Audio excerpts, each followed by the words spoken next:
Bonjour et bon samedi à tout le monde. Il faut que nous soyons clairs avec nous-mêmes.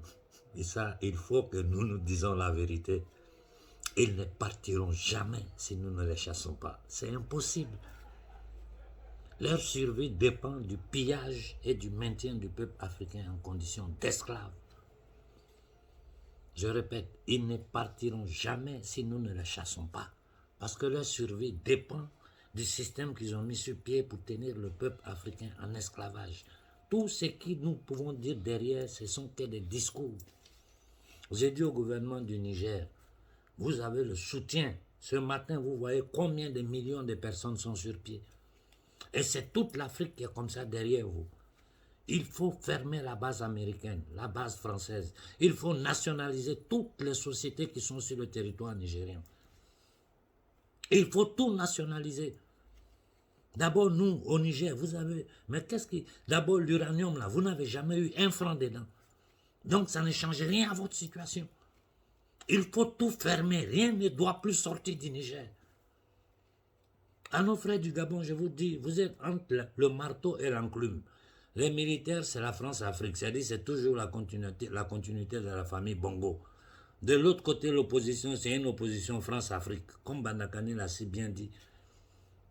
C'est des gens qui sont prêts à mourir pour le franc CFA. Donc, c'est-à-dire qu'ils sont prêts à n'importe quoi pour maintenir notre peuple en condition d'esclavage. Voilà la situation des Gabonais. Mais ça peut changer parce qu'à l'intérieur de l'armée gabonaise, comme je dis toujours et je le répète, il y a des jeunes soldats dignes. Prenez vos responsabilités. La solution au Gabon ne peut venir que de l'armée, ça ne peut pas venir de l'opposition. Une opposition qui va en Europe pour chercher à se légitimer, pendant que ce sont nos bourreaux contre lesquels nous sommes en train de lutter. Le gouvernement Rothschild de France, le gouvernement Rothschild de tout Occident. On a qu'à être sérieux avec nous-mêmes. Au Mali, il faut poser des actions claires maintenant. Aujourd'hui, là, ils ne peuvent plus rien contre vous. S'ils nous attaquent militairement, nous détruisons tous leurs intérêts en Afrique et personne parmi eux ne pourra plus fouler le pied sur le sol africain. Ils le savent. Qu'est-ce qu'ils vont faire? Ils vont descendre avec tous les exercices des Occidentaux pour venir tuer un peuple sur son continent? Qu'est-ce qu'ils peuvent faire? Ils ne peuvent rien faire. Au Togo, révoltez-vous. C'est 1% de notre société qui vit dans l'opulence, qui ont des maisons versées partout, à Miami, en Europe, partout. Eux et leurs enfants qui sont dans le beurre, sans exception. Leur famille, le petit clan qui est autour d'eux, et les 99,99% du peuple africain est sans eau, sans courant, sans électricité. La mer Méditerranée est devenue notre cimetière. Ceux qui arrivent à quitter le continent sont parqués dans les périphéries d'Europe, les nouveaux esclaves pour les usines. Mais c'est du n'importe quoi. C'est du n'importe quoi. Au Congo, nous nous levons contre la MINUSCO, quelque chose qui existe depuis des décennies, qui coûte des millions de dollars par jour. Et le peuple congolais est dans la misère. Ça coupe les têtes, ça tue partout. Ils arment les groupes, les M23, les trucs. Mais il n'y a aucune différence entre Tshisekedi, M23 et Kagame. Tout ça, c'est le même bordel qui travaille pour ces entités démoniaques contre notre peuple. Les Sassou Nguesso, les Paul Biya, hein, les descendants des vieux dictateurs comme le petit Yadema, le petit du Tchad. Ça, c'est quoi ça? C'est quoi ça? Ils occupent militairement notre territoire. Ils contrôlent notre économie. Ils contrôlent notre monnaie. Mais comment nous allons nous en sortir? Et nous allons discuter avec des gens qui ont passé 6 siècles à massacrer notre peuple. Esclavage, où le corps des Africains ont jeté dans l'eau, c'est devenu le repas principal des requins qui suivaient les bateaux des négriers. Je vous ai dit, là où Wall Street s'est construit aujourd'hui, c'était l'ancien marché des esclaves.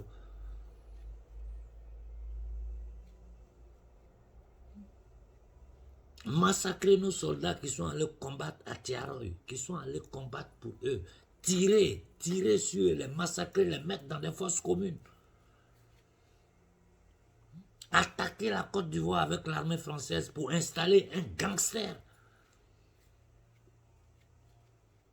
tenté de faire le même jeu au Mali. Heureusement que les militaires ont pris les responsabilités. Ils ont fait le même jeu au Burkina avec Daniba. Aujourd'hui, ils sont en train de jouer les mêmes cartes au Gabon. En Guinée, ils ont fait la même chose. Installer un légionnaire français, comme dans le passé, ils faisaient, c'était les légionnaires français qui faisaient les coups d'État. Le réseau Focar, aujourd'hui, il n'y a pas quelqu'un en Afrique qui ne connaît pas. Il faut chasser toutes les ONG de l'Afrique. Il faut les chasser parce que c'est par les ONG qu'ils arrivent à infiltrer nos sociétés. Qu'est-ce que nous ne pouvons pas? Une Afrique instruite comme nous avons aujourd'hui, quand je regarde le ministre des Affaires étrangères malien, mais je le regarde, je dis, voici un garçon fier. Aujourd'hui, nous avons une Afrique qui peut prendre ses responsabilités, qui peut décoller. Et nous sommes là, les gens vous font croire que non, si on fait ceci, ils vont... Mais qu'ils nous attaquent, qu'ils tentent de nous attaquer. Si 6 siècles, ce n'est pas suffisant pour eux, qu'ils tentent de nous attaquer à visage couvert ou découvert. Dans tous les cas, tout ce qu'ils essaieront de faire contre notre peuple, nous allons réagir. Je vous ai dit, moi je le répète, organisez-vous en petits groupes et attaquez les intérêts. Nous commençons par la France. Attaquez les intérêts de la France partout en Afrique. Je répète, organisez-vous en petits groupes et attaquez les intérêts de la France partout en Afrique. Il ne faut plus que la société française réussisse à travailler en Afrique. Il faut boycotter les sociétés comme Orange. S'il y a d'autres sociétés parallèles, c'est-à-dire d'autres compagnies, que ce soit russes ou je ne sais quoi, achetez les puces là-bas. Il faut commencer à boycotter et à détruire tout ce qui représente la France. Regardez les discours de Macron. Ça vous étonne le 3e mandat que nos dictateurs ont fait en Afrique? Ça vous étonne? Ça vous étonne? Le 3e mandat de nos dictateurs en Afrique, ça vous étonne? Voilà, en France, ils sont en train de tenter de soulever le même discours. Il faut être sincère avec nous, Africains. Il faut que l'humanité entière soit sincère avec elle-même. Il n'y a aucun gouvernement autonome au monde. Le monde est gouverné par cette mafia internationale qui fabrique la monnaie, qui a le contrôle de l'économie, qui a créé les corporations pour pouvoir contenir toute l'humanité en état d'esclavage. Voilà la vérité. Tout le reste, ce sont des détails. Et nous, Africains, notre cas est un cas extrême. L'Afrique a touché le fond. L'Afrique a touché le fond. Nous, on a quoi à perdre dans notre condition? Un peuple qui n'a pas à manger, qui n'a pas à dormir, qui n'a pas d'hôpital, qui n'a pas d'école, qui a son territoire militairement occupé, qui a des dirigeants vendus, voleurs, truands. Mais ce peuple-là, qu'est-ce qu'il lui reste à faire si ce n'est pas se rebeller? C'est tout ce qu'il nous reste à faire. Et je vous ai dit, nous n'avons pas besoin d'armes. Il suffit que les peuples s'élèvent. Et ce jeu-là est terminé. Au Gabon, au Togo, au Burkina, au Mali, en Guinée, au Bénin, au Congo, au Tchad. Partout, les peuples africains doivent se lever. Partout, les peuples africains doivent se lever. Si nous ne nous levons pas, ils ne partiront pas. Ça fait 10 ans que je vous répète. Et plus nous allons en avant, plus notre situation devient grave.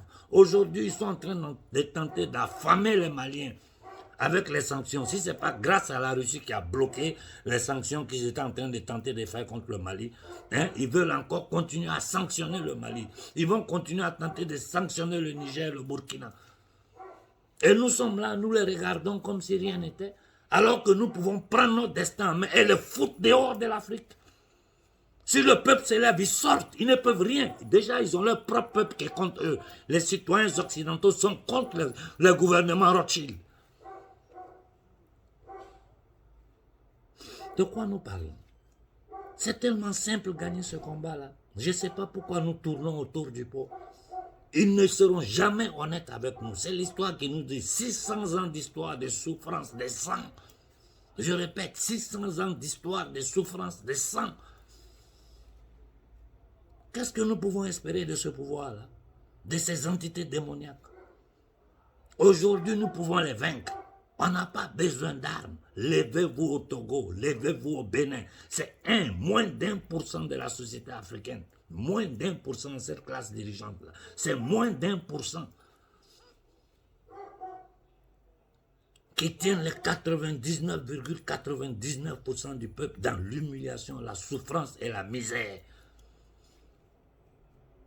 Jeunesse africaine, votre destin est entre vos mains et nous sommes prêts à vous accompagner. Bonne fin de semaine à tout le monde.